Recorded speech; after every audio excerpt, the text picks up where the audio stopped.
the three of us can talk until he gets back, because he'll be back. He'll be back. Anyway, just to give you some numbers, Nike and the institution want to say just shoes, but they do a lot more than just shoes. I mean, it's the whole get up.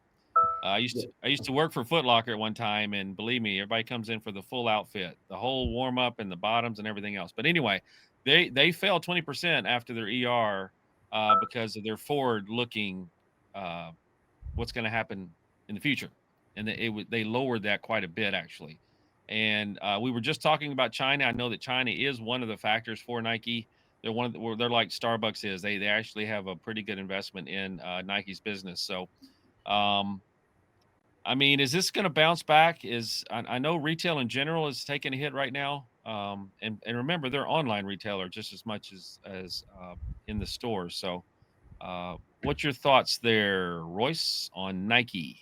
Well, I think that it was prudent actually of them to basically lower their estimates as opposed to basically just go out there and hope that, hey, we might be able to meet this. And then if you don't, basically the shareholders, why didn't you warn us?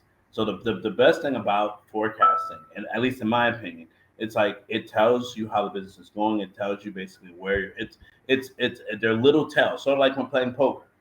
If Hmm. you don't if you don't prepare, then basically you're not ready. You're not ready, whether you're counting the cards in the poker game or whether you're just playing along.